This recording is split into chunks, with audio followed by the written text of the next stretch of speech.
Alrighty then, uusi vuosi ja uudet kujeet ja tänään sitten puhutaan Jim Carreyn tästä läpimurto-elokuva-sarjasta Ace Ventura Pet Detective, joka on tullut sitten vuonna 1994 ja sen on ohjannut semmonen äijä kuin Tom Shadyac. Joo, tästä elokuvasta tosiaan alkoi sitten Jim Carreyn ja Tom Shadyacin yhteistyö, eli jatko-osa tehtiin tietenkin ja sitten tuli myöskin Liar ja sitten Bruce Taivaanlahja. Joo. Mä en ole ikinä nähnyt Bruce Taivaanlahjaa kyllä. No mä oon ja mä voin sanoa, että se on semmoista tehtaan takuu Jim Carrey-elokuvaa. Että siinä välissä hän yritti vähän vakavampaa Truman Showta ja Majestic. Mikäs se oli se Eternal Sunshine in a Spotless Mind, se draama? Siis mä en ole nähnyt sitä, mulla on se. Ja se pitäisi ihan oikeasti, se on ilmeisesti, pitäisi olla oikeasti kanssa oikeasti hyvä. Siis mä oon nähnyt sen ja se oli ihan hyvä kyllä joo. Vähän erilainen tämmönen rakkaushomma. Mutta any case, puhutaan tästä kuitenkin ja tää oli siis niinku Jumalan kautta vuosi 94, iso vuosi Jim Carreylle ja myös Courtney Coxille, mutta tämä elokuva siis teki Jim Carreystä Jim Carreyn, eli tää oli pienen budjettinen komedia, $15 miljoonaa ja teki 115 tai jotain. 117. Jotain semmoista niinku ihan crazyä. Ja myöskin samana vuonna tuli sitten toi, heti tämän jälkeen, tai vähän sen jälkeen tuli toi Mask ja sitten toi vuoden päätti Dumb and Dumber. Dumb and Dumber, että uskomaton niinku hittivuosi.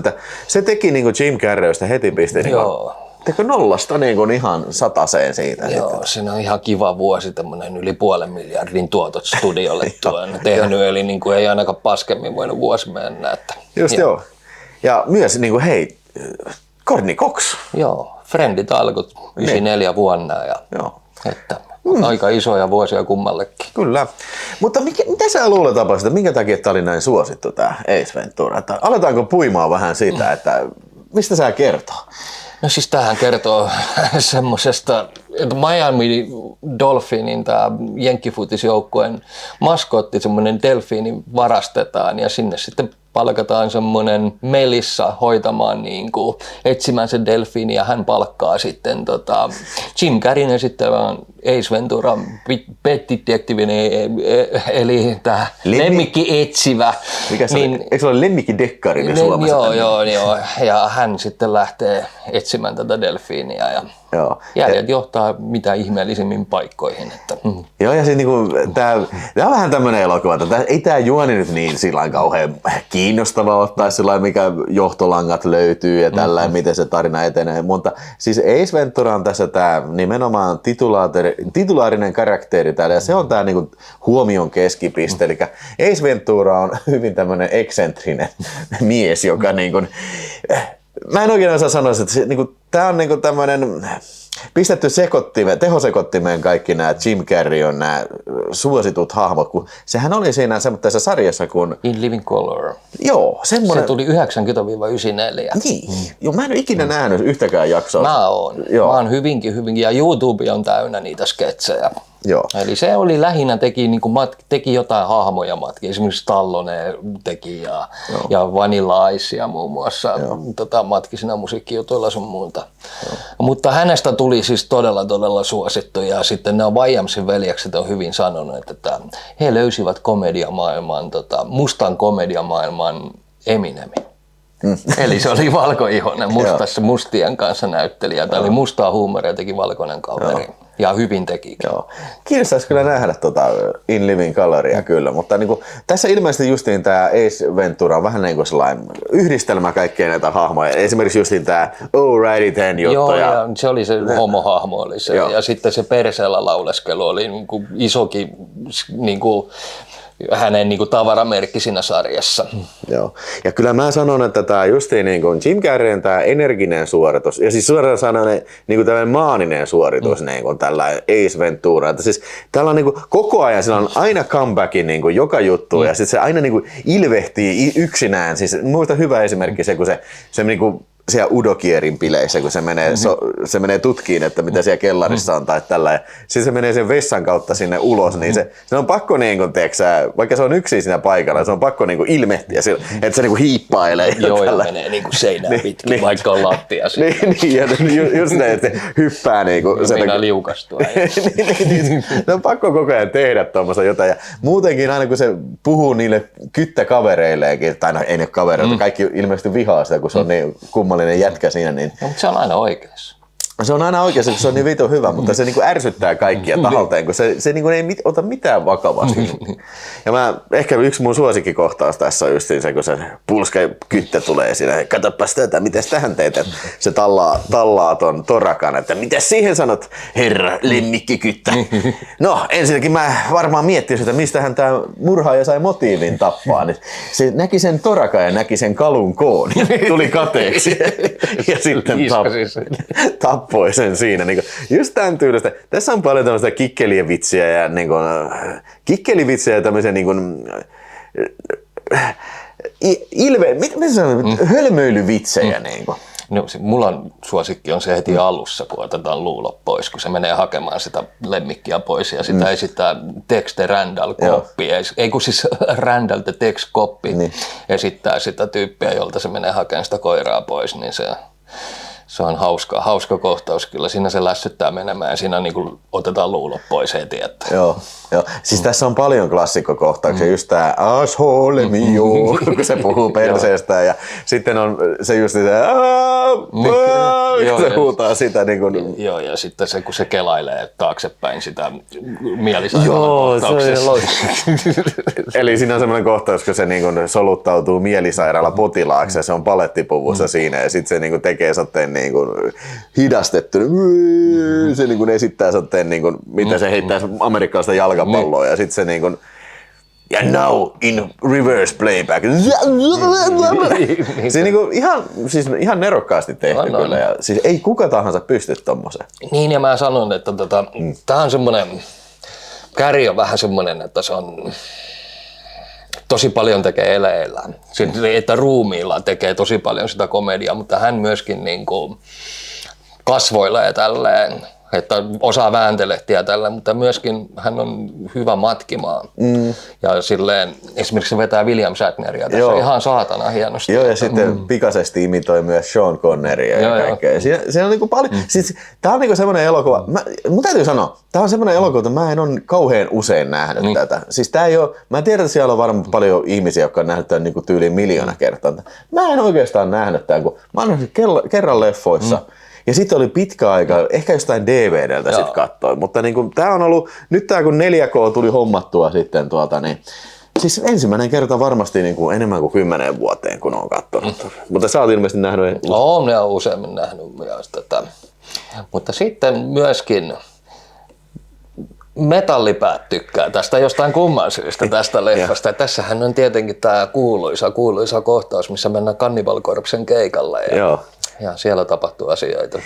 Joo, mä sanoinkin sinne tuossa leffan aikana, että se oli vähän kummallista silloin nähdä Cannibal Corpse, kun Cannibal Corpse oikeasti, ei se ollut mun mielestä mikään kauhean kuuluisa bändi silloin, että se oli semmoinen underground ja pahisten bändi. Mä muistan, sulla taisi olla koulussa se paita. Ossilla oli. Mulla oli Dimmu Borgerin Kant Hunters of the Night ja sitten Mardokin Fuck Me Jesus paita. Joo. Mutta pointti on siinä, että siis Cannibal Corpse oli tosi marginaali. Se oli ihmeellistä nähdä se tämän tyylisen varsinkin komedia-elokuvassa. Jep. Ja se knoppitietona, että se ei Cannibal Corpse tuli vasta toisena bändinä, minkä ne tähän alun perin ne halusi Napalm Deadiin. Mutta niillä oli maailmankiertue silloin, eikä päässyt. Joo, siis mitä sä sanot kans siinä, knoppitieto on myös, että ilmeisesti Alan Rickmania on kaavailtu tuohon. Rick Moranis.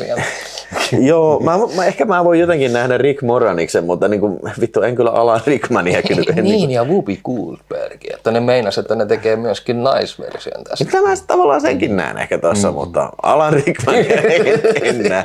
Tosin en mä kyllä ikinä nähnyt. Hans Gruber. Onhan vissiin Alan Rickman tehnyt paljon komedioita, mutta mä en muista, onko mä ikinä nähnyt yhtään Alan Rickman. Kai se on ihan vittu hyvä näyttelijä komedia. No, se hyvä näyttelijä kaikin puolin. Mutta hei, vielä semmoinen knoppitieto, että siis tossahan poistettu ja on poistettuna kohtauksena se, missä toi Jim Carrey menee laulaan. Joo, siis Cannibal Corpsen laulajaksi ryhtyy. Joo, mutta sitten niitä ei ole tässä 4K-versiossa edes poistettuna kohtauksia. Ne on vissiin DVDllä. Ja siinä on paljon montakin muitakin poistettua kohtauksia. Me katsottiin ne tuossa YouTubesta sitten, että ne löytyy YouTubesta kyllä se delfiini, kun se delfiini pöllii sen pyssyn sen kädestä ja tällaista kaikkea. Mutta ihme kun ne ei ole pistänyt tähän, että niinku, mikä siinä on sitten semmoinen.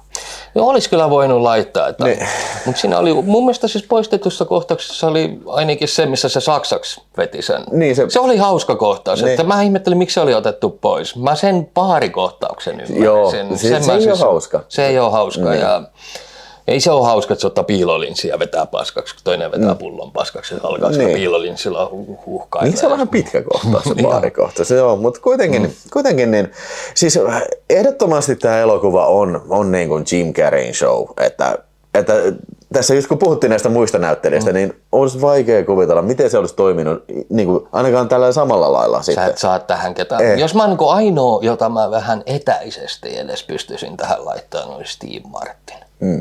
Että hän on vähän semmoinen, että siinä on myös fyysistä ja semmoista niin kuin osaa puheella ja semmoisilla puhetavoilla osaa niin kuin naurattaa.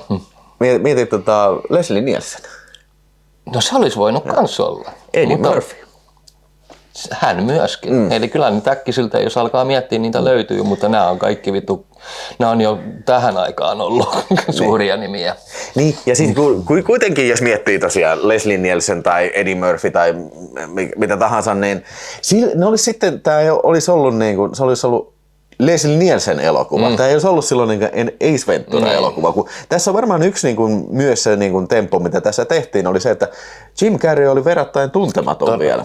Paitsi se oli ollut siellä Living Colourissa ja se oli myös Clint Eastwoodin elokuvissa ollut tuossa Pink Cadillac ja sitten Murhapuoli. Joo, Dirty Harry, se viimeinen Dirty Harry. Että niin kuin, oli se näytellyt kyllä leffuissa, mutta niin kuin, kyllä kiistatta tämä oli se, niin kuin, se läpimurto. Ja varsinkin sitten kun mennään siitä eteenpäin, niin Mask ja Dumb and Dumber, niin siitä lähti sitten tämä ura. Se on kyllä järjetön vuosi. Joo. Se en nyt äkkisilteen keksi niin muuta näyttelijää, jolla olisi niin kuin noin iso vuosi ollut. Ja tiedätkö mistä mä kanssa tykkään tässä? Missä on niin kuin, tajuttu se idea kanssa, niin kuin tuossa mies ja alaston asemasta. Tai, niin kuin, siis tämä Ace Ventura on se keskipiste. Siellä niin kuin, ei ole muita hulluttelevia hahmoja. Tiedätkö? Siellä ei ole joku toinen pilailija ole siinä, vaan se on niin kuin se, mitä kaikki aina katsoo, että mitä vittua toi niin kuin tekee, että minkälainen äijä toi on. Että, niin kuin, se on niin kuin, mun mielestä tärkeä ainesosa tässä leffassa kyllä, mikä saa sen kyllä.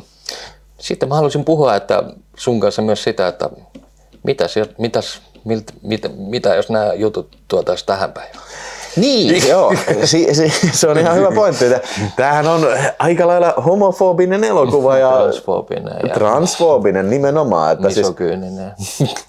No joo, ehkä vähän, että siis tässähän on ideana se, että nyt varmaan kaikki on tän nähnyt elokuvaa, niin ideana on se, että tämä pääpahis, mitkä on sitten sen delfiinin varastanut, niin sehän on tosi monimutkainen, tiedätkö kostovyyhti, se haluaa vittu se on niinku kytäksi soluttautunut ja varastanut delfiinin ja sen jälkeen vielä niinku ehkä maailman siihen aikaan tunnetumman pelirakenteellinen Dan Marino on vielä sitten kanssa kidnappannut sinne. Niin siis tämä suunnitelma on siinä, että se haluaa kostaa Dan Marinolla, kun se aiheutti sen. Koska se ei pitänyt nyörejä ulkopuolella. Niin,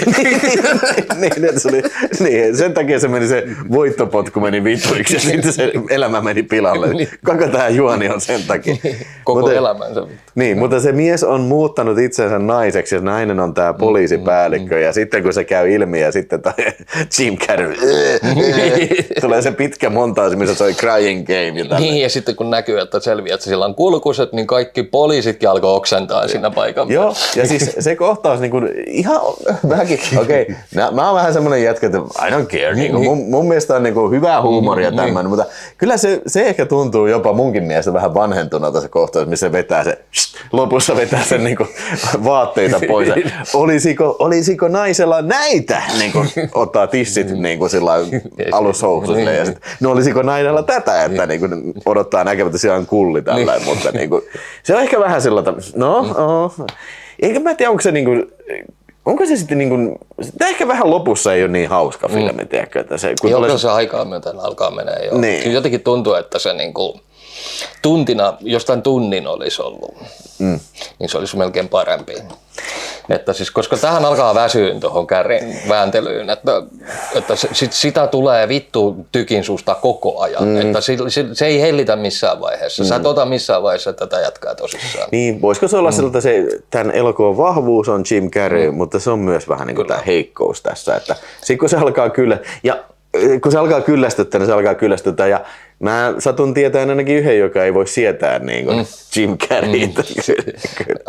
Catch the Mats. Catch Mats, niin mä en tiedä, tykkääkö hän Catch Mats vielä tänäkään päivänä, voiko se katsoa tätä, mutta sen mä muistan siltä, että vittu mua ärsyttää tää. Ja siis mä ymmärrän ihan hyvin. Mutta siis onhan tää nyt Jim Carreyn siis käyntikortti Hollywoodiin ja isosti. Ja se on, tässä on kaikki se, mitä Jim Carrey niin kuin komedian tuo. Kyllä. Siis ihan niin kuin yhteen niin kuin läjään tuotu. Mask on taas semmoinen, että se on niin kuin, se on aina vähän erikoista. Se on vähän niin ja sitten se on fantasia. Niin just näin, että tää on niin kuin mun mielestä se niin kuin, Jim Carrey on se niin kuin, tiedätkö sä, ehkä niinku just se signature-rooli, että tähän ei liity mitään sarjakuvahahmoa tai mitään semmoista, vaan tää on niinku, vois sanoa näinkin, että Jim Carrey on keksimä ja kehittämä hahmo niinku ihan alusta loppuun. Sitten toinen asia, mitä mä haluaisin nyt mainita, mennään teknisiin puoliin, että tässä oli aika keskinkertainen 4K-kuva. Mä en mitenkään häimistellyt, tiiäksä. Tää korosti vaan tätä, millaiselta tämä leffa näytti. Että tämä vaan on selkeämpi tämä kuva ja tälleen, mutta tämän, niin kun sä katsot tämän, niin mulla on ihan selvää, että tämä on 90-luvun puolta väliä. Joo, siis kyllä tässä nyt oli selvästi kuvassa oli terävyyttä, mutta eihän tämä ole mikään kauhean visuaalisesti niin näyttävä elokuva. Vähän sama just niin kuin joku Mies ja alaston ase, että niin kuin, no okei, tietysti joku saattaa miettiä, että niin kuin, tarviiko 4K olla komedia, komedian olla 4K, niin no, parempi kuva on parempi kuva, mutta siis se ei välttämättä tuo niin kuin semmoista niin kuin lisää semmoista niin kuin elementtiä siihen sillä lailla, kuin esimerkiksi joku, mitä me katsottiin justiin Nightmare on Elm Street, missä on sitten taas niin kuin loistaa ja niin kuin selvästi näkee, että nyt on restauroitu, mutta joo, ei niin kuin nouse niin kuin sellainen mitenkään sillä tavalla oli sitä wow.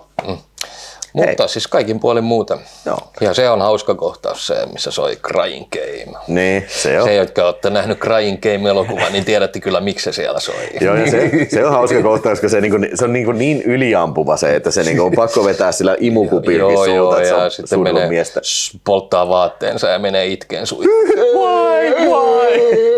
Sitten se on ihan hauska kohtaus kanssa, kun se kerää niitä niin nyrkiniskuja. Tai siis haluaa mennä ottaa kuvan kaikista, kun niillä on se sormus. Niin. Ja sitten kerää sen nyrkiniskon naamaa, että jaha, oi vitsi, ei puuttunut tätä jalokiveä tästä. Ja myrkyttää sen yhden äijän sinne kentälle. Joo. Että se saa sen sormuksen, kun se aina juoksee karkuun. Mitäs mieltä Courtney Coxista?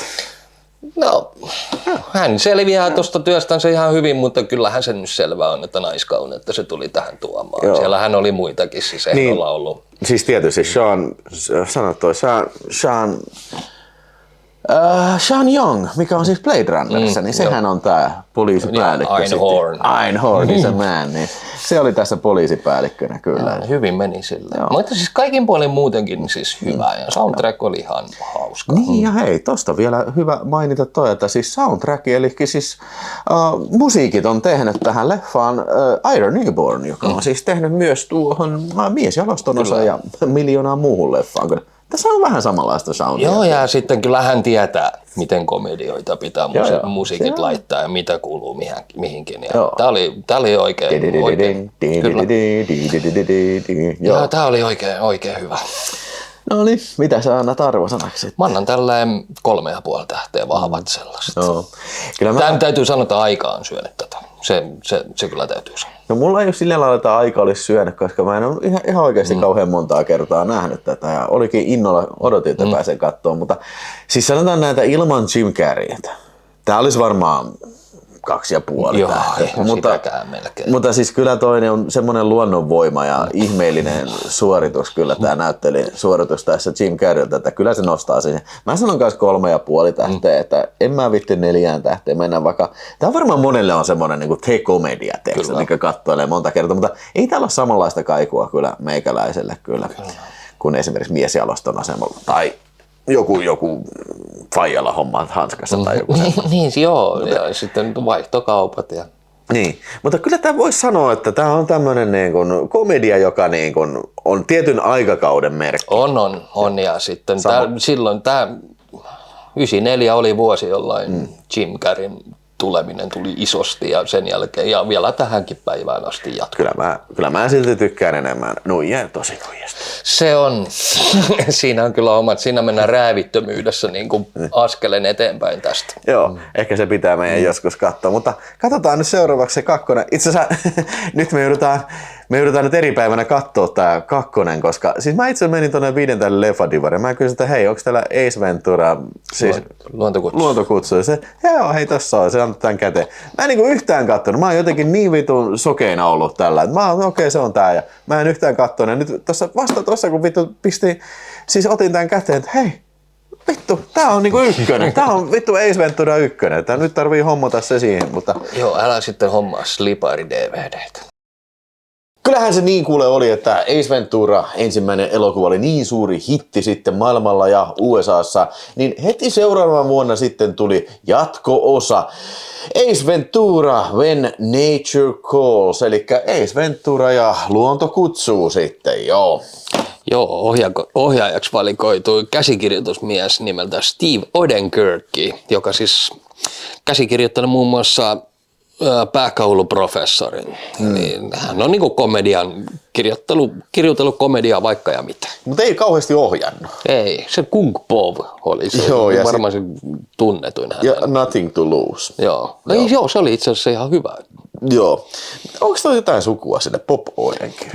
Mä en tiedä, olisi voinut kyllä sen verran ottaa selvää. Eikö toi ole niinku samanlainen sukunimi? Vai onko se Odenkirk?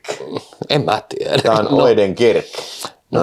No joo, mutta anyway, ei jäädä siihen, mutta siis tämähän nyt sitten alkaa siitä, että se on tämmöinen parodia, kun on Cliffhangerista tehty, että se on kiipeilemässä vuorilla ja sitten se pelastaa sen pesukarhun sieltä ja sitten ne roikkuu siinä köydää, kuten Cliffhangerissa. Pesukarhu tippuu siellä traagisesti hidastettuna tällä ja sen johdosta sitten herra Ace Ventura, eli jota edelleen näyttelee tietysti Jim Carrey, on sitten vetäytynyt Tiibettiin luostariin. Ja sittenhän sitten tulee semmoinen metsästäjämies, semmoinen, joka työskentelee teille rikkaalle äijälle, niin tulee hakeen sen sitä luostarista vielä viimeistä tehtävää varten sitten. Joo, pitää löytää semmoinen harvinainen lepakko. Mikä se on? Shibanga? Joo, semmoinen erikoinen piirre on siinä lepakossa se, että se on valkoinen. Joo, ja sehän on sitä viidakossa sitten. Että... Joo, ja Afrikkaan tiet suuntaan. Joo, eli tää on niinku, siis... ihan erilainen filmi kuin ensimmäinen, siis sillä että se ympäristö on ihan erilainen ja sitten nämä niinku vitsit on paljon enemmän tämmöisiä niinku, vähän niinku sketsityylisiä, tämmöisiä niinku, tässä perustuu niinku tämmöiseen niinku, tiedätkö, visuaaliseen kerrontaan. Tässä on niinku oikeastaan kaikki tämmöinen sanailu ja tämmöinen niinku, vähän niinku tarinan rakentaminen. Siinä missä toi oli vähän niinku nuori elokuva, mutta komediana toi ensimmäinen, niin tässä se on korvattu tämmöisellä niinku fyysisellä huumorilla. Sitten. Joo, tässä otetaan ihan selvästi niin kuin askeleet tuohon mies- ja alastomien aseiden suuntaan. Ja todellakaan. Ei todellakaan, siis ainoa vaan, että tämä oli vaan niin kuin huonosti tehty silleen. Ja tässä niin kuin parodioidaan paljonkin asioita, mutta Herra Jumala, siis ensinnäkin täytyy muistaa, että Jim Carreystä oli tullut niin kuin vuodessa supertähti. Joo, siis se on niin kuin todella. Ja tämä oli niin kuin, leffan budjetti oli 30 miljoonaa, josta 15 meni Jim Carreylle. Ja tämä oli niin kuin ennen kuulumatonta, että komedianäyttelijä sai noin paljon rahaa yhdestä elokuvasta. Ei varmaan vielä tänäkään päivänä, niin. Eikä sen jälkeen. Tuleeko sulla mieleen joku toinen komedianäyttelijä Jim Carreyn jälkeen, mikä olisi saattanut olla näin kova? No ehkä. No ensimmäiseksi tulee mieleen Eddie Murphy. Niin. Eli se oli tohon aikaan vielä Eddie Murphy. Sanotaan, kun tämä oli se taitos, kun alkoi paskaa tulee myös ulos. Että, niin, no, mutta kuitenkin. Siis tämä on mun mielestä niin kuin, siis okei, mä en muista, että mä olisin nähnyt tätä niin kuin kunnolla edes koskaan. Niin olen mä varmaan nähnyt kyllä, mutta niin tämä on täysin unohdettava elokuva. Ja siis tämä toteutetaan niin kuin paljon, niin kuin, siis tämä on niin kuin lapsille tehty elokuva. Täysin. Tai sanotaan silleen niin kuin lapsen ja teiniään siinä Niin. Siinä taitteeseen, että ne saa varmaan eniten tästä irti. Vaikka tässä on vähän tällaista niinku groteskia huumoria tällä, että tullaan sieltä virtahepo-laitteen pyllystä ulos sitten ja myöskin sit kaikkea niinku lyödään palleille ja sitten näitä oksennusjuttuja, pierujuttuja ja tämmöisiä kaikkea. Niin musta tuntuu, ne oliko se niin, että se Saksa-versio oli leikattu joku... Siinä oli se synnytys. Joo, eli sarvikuonen perseestä tulee ulos. Joo. Ja sitten UK-versio on niin mitä, 1,5 minuuttia. 1 minuutti ja 35 sekuntia. Nee, siis sen verran niin tämmöistä niin groteskia huumoria tässä on justi, että niin näin. Mutta niin siitä huolimatta niin tämä on lapsille suunnattu. Tämä on niin paljon enemmän tämmöistä lapsellista huumoria. Ja niin nimenomaan se, että koko ajan eläinten kanssa tehdään jotain. Joku pierasee ja joku tällainen... Onko se jotain paskakasojakin menee siellä? Joo, ja sitten toi vitun itse Ace Ventura, niin se ei ole pätkääkään inhimillinen, vaan se koko ajan sekoilee. Siis sitä sä et saa pääse alkuunkaan niinku...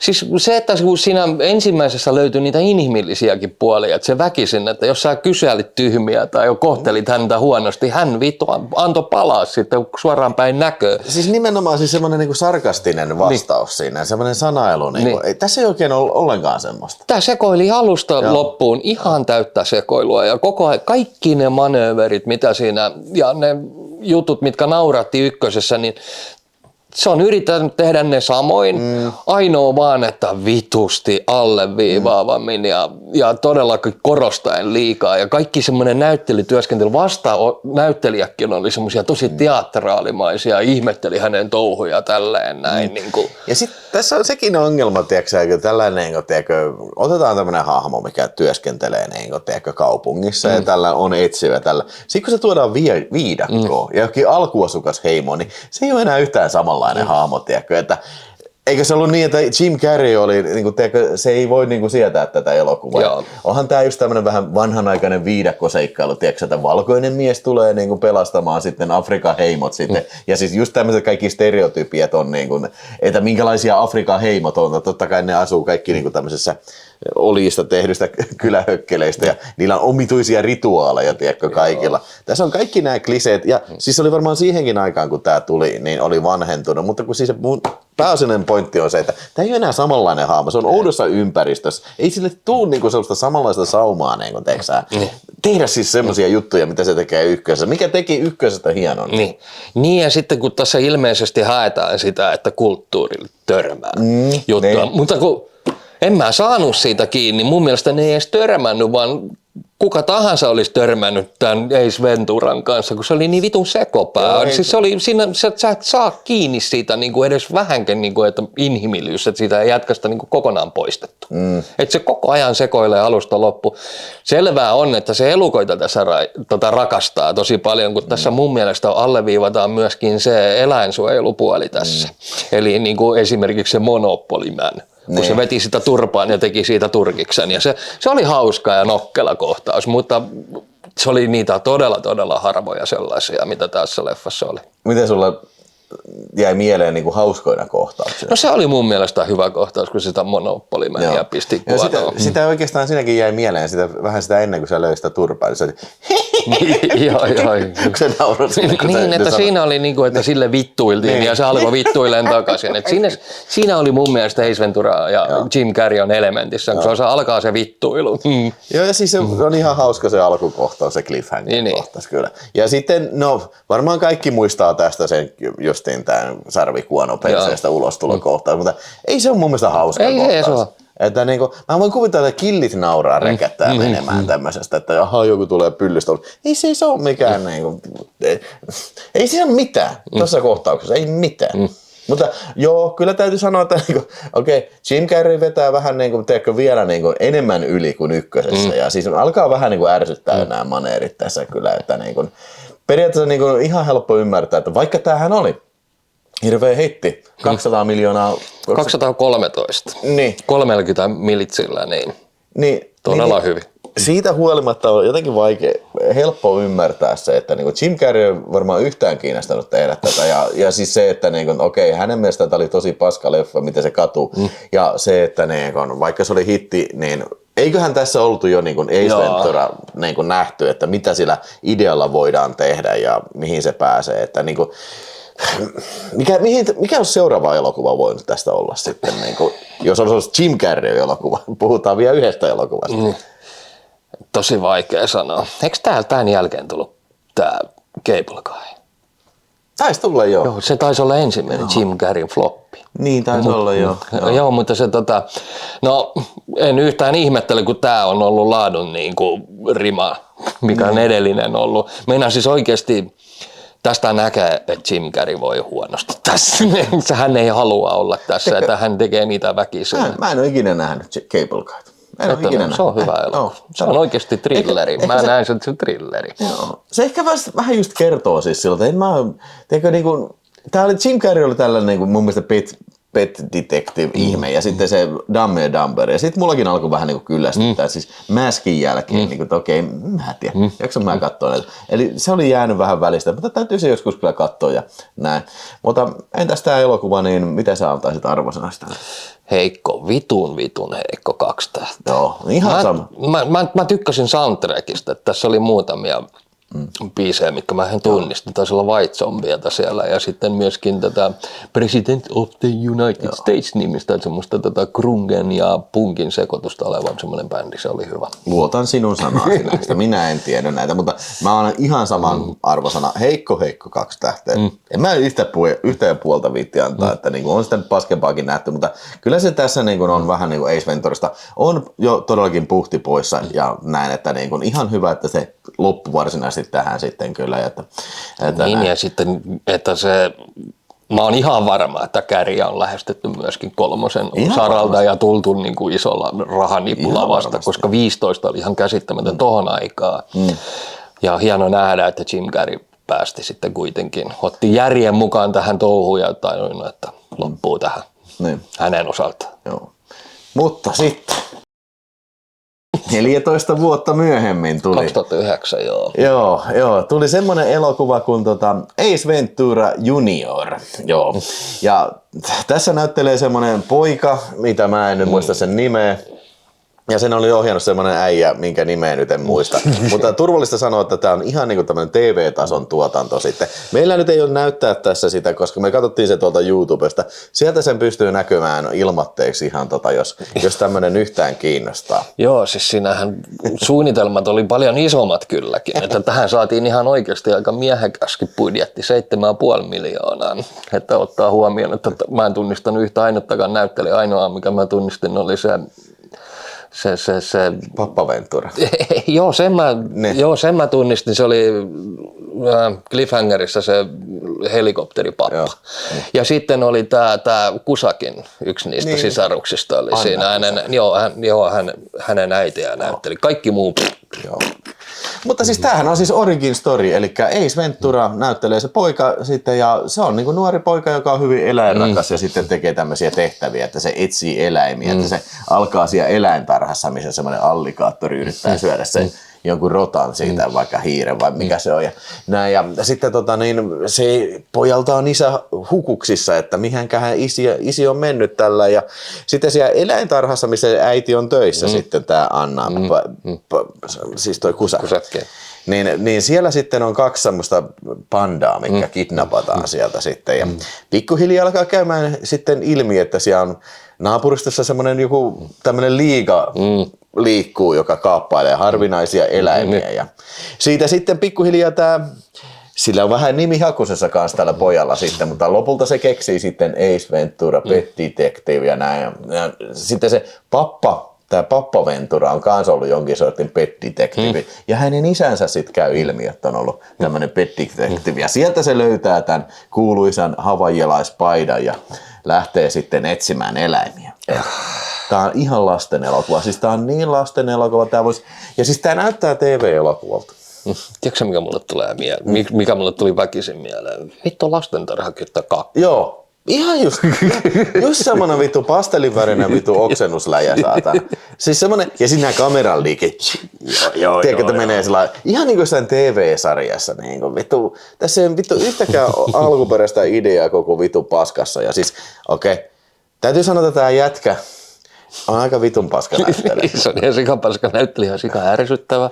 Sillä on tämmöistä lievää painoa tai sanotaan semmoista pullukkamaisuutta ikäisekseen. Ja se on mulle niin helvetin vaikea nähdä, että tässä ilman suhteita millään tätä roolia on saatu, koska tämä jätkä oli todella huono. Tässä ei ollut mitään, mikä edes etäisesti olisi muistuttanut Ace Venturaa. Mutta sä katsoit sen, että mitä se jätkä on muuta tehnyt. Niin pelkästään eläinrooleja. Siis eläinelokuvissa on ollut pelkästään. Niin, joko dupannut tai näytellyt jossain. Ja sitten joku joulujuttu. Joo, siis ei vaan, siis ne koiranpennut oli joulua viettämässä. Hän oli yksi niistä koiranpennuista. Ei vittu.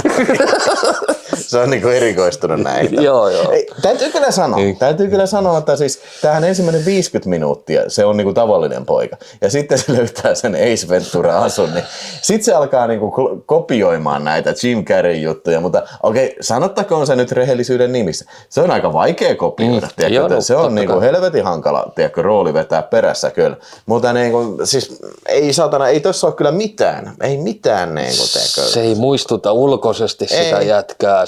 Tai Ace Ventura, se käyttäytyminen ei ole sitä. Se ei vedä yli, ei ali, vaan se on semmoista näkee, että mies näyttelee Jim Carreyä. Yrittää näytellä failed fucking miserable. Todella niinku. Siis noilla sen lähisukulaisella oli paljon enemmän manöövereitä, mitkä toimii. Kun sehän yritti lopussa sitä tosissaan se viimeinen puoli tuntia, se yritti ihan sikana olla Ace Ventura. Niin tässä tosiaan on se hahmo, mikä Ace Ventura ykkösessä on se, mikä tiedemies, se semmoinen häkkeri. Niin se on tässä kanssa nuorena. Ja mä en edes muistanut koko hahmoa ykkösestä, mutta nyt kun se oli tässä, ai niin toi on se varmaan se sama äiti. Niin. Ja sitten tässä on vielä semmoinen miljardööri, niin kuin semmoinen killi, mikä on sitten lopulta ehkä niin kuin takana kaikessa tässä. Ja tää on niin kuin just semmoinen vähän niin kuin, tiedätkö, yrittää tehdä saman kuin Ace Ventura 1, mutta niin mikään osa-alue ei toimi tässä. Ei todella lapsellinen elokuva, siis ihan kaikki heittäytyy ihan kakaraksi tässä. Oma äiti, sitten se kyttäpäällikkö. Okei, sekin oli tuttu niin, jostain. Se oli Blobista. Blobissa, joo ainakin. Ja sekin heittäytyi ihan kakaran tasolle ja tämä meni semmoiseksi ihme niinku lapselliseksi nälvimiseksi tämä koko viton elokuva. Tämä oli semmoista niinku sekoilua alusta loppuun ja yritetty, siis täysin niinku yritetty hakea ne manööverit siellä ja ne tietyt jutut sieltä ykkösestä ja kakkosesta ja tuoda se. Mitä? Maneerit. Maneerit, siis on manööveri. niin, mutta niin. Ja täysin epäonnistui. Niin. Ihan vittu täysin. Mun on todella vaikea niin kuin ymmärtää, kelle tämä on suunnattu. Koska mun on vaikea ymmärtää, että siis mä en usko, että lapsekkaat tästä nauttii. En mä. Mun on vaikeaa. Siis mä voin kuvitella, niin okei, tästä kakkosesta monikin varmaan killi tykkää tosi paljon, kun se on niin lapsellinen tämmöisen pieruhuumori, mutta olihan tässäkin muuten tässäkin oli paljon pieruhuumoria. Mutta tää ei ole hyvä. Mä en usko, että edes lapsi nauttii tästä. Tässä oli ihan sikana pieruhuumori. Se piereskeli koko ajan. Niin sen koiran kanssa se piereskelee. Ne niin kuin sen koiran kanssa pierasee sillä lailla, että se haisunääte pyörtyy. Joo. Oliko tässä semmoista yhtään hyvää vitsiä? Ei munkaan mielestä. Mä yritän pinnistää, mä en muista yhtäkään kohtausta, että olisin edes etäisesti hymähtänyt. Tässä oli monta etäistä hymähdystä, mutta ei tässä kolmosessa ei ollut, tai juniorissa niin ei todellakaan ollut. Yksi vitun tähti. No, saako meillä vähemmän? Voi olla heikko ykkönen, voi olla puoli tähti. Okei, no en mä nyt. Siis yksi pitää antaa ihan sen takia, että on alkutekstit ja lopputekstit. Että siitä mä oon lähtenyt liikkeelle, että jos on alkutekstit saanut aikaa ja lopputekstit. Ei, tässä ei ollut muuten lopputekstejä. Puoli tähtä. Lopputeksti puuttuu kokonaan. Niin, siis me katsottiin YouTubesta niin. Siitä ei ollut ollenkaan lopputekstejä siinä versiossa. Niin, eli puoli tähtä. Puoli tähtä. Joo, ei ollut lopputeksti. Joo, ei missään nimessä, ei missään olosuhteessa, älkää katsoko Herran Jumala Ace Ventura Juniori. Se on täydellistä elokuvallista ongelmajätettä. Sitä ei pitäisi missään olosuhteessa kenenkään tällä maapallolla kyllä katsoa. Kyllä, ei edes eläimen kyllä. Siis on ihan oikeasti, tämä taitaa olla melkein meidän heikoin leffa, mitä me ollaan yhdessä katsottu. Kyllä. Kyllä se varmaan aika lähellä olisi. Joo, siis niin kuin heikko yksi tähtä. No okei, mäkin voisin sen puolella, mutta mä lukittiin sen jo heikko yksi tähtä. Vielä kysymys loppuun napassa. Miten sä haluat, onko Jim Carrey nähnyt tätä ikinä? Epäilen vahvasti. En mä luulen, että se ei ole edes välttämättä nähnyt edes kakkosta. Niin, koska sitä ei huvittanut tehdä sitä. Niin. Niin voi olla ihan hyvin. Esimerkiksi tämmöinen näyttelijä kuin Johnny Depp, niin se todella harvoin katsoo omia elokuvia. Niin minkä takia Jim Carrey ei olisi vastaavanlainen? Pysyy kaukana niin kuin tosta, koska se on kuitenkin kakkosen tuntuu, että se on, jos ei sitä olisi ollut sitä dollaripinkkaa ihan kunnolla siinä edessä, niin hän ei olisi varmaan edes kyseistä franchisea päin. Mutta mä haluan, että Jim Carrey ei ole ainoa, joka tätä leffaa on nähnyt. Tämä on aika vähän tunnettu edes tämä kolmas osa, tai junior-osa, niin kuin se, että niin kuin, kukaan ei tiedä, siis harva varmaan, sanoisipä sinne kommenttina katsojat, että olitko tietoinen edes tämmöinen junior? Niin, no jotain kertoo, jos on 7,5 miljoonaa budjettia ja sä teet 113 000 $, niin se on jotain, niin kuin, että se on taloudellistakin ollut aivan hirveetä. Joo, 113 000. Se on aika hyvin. Siinä on aika hyvin kyllä. Ja mieti, että tästä piti tulla iso. Joo. Että tämmöinen niin kuin killiseikkailu. Joo. Että monta tarinaa, mutta tähän se yhteen jäi. Että. Mutta hei, tosta tulee mieleen siis se, että siis myös samalla lailla on tehty siis toisista Jim Carreyn kuuluisista franchisesta, eli Dumb ja Dumberista on sitten se High School Years, missä on eri näyttelijä kuin Jim Carrey ja Jeff Daniels. Ja myös sitten Maskistähän on tämä Mask Baby Junior vai mikä? Vai onko se niinku Son of Mask? Eikö Son of Mask, joo. Että niinku, kirjoitahan se kommentit, jos haluat, että me katsotaan ne. Ja kirjoita myös kommentteihin sitten, että mitä olet mieltä Ace Ventura trilogiasta sitten. Joo. Kiitoksia. Kiitos, moro.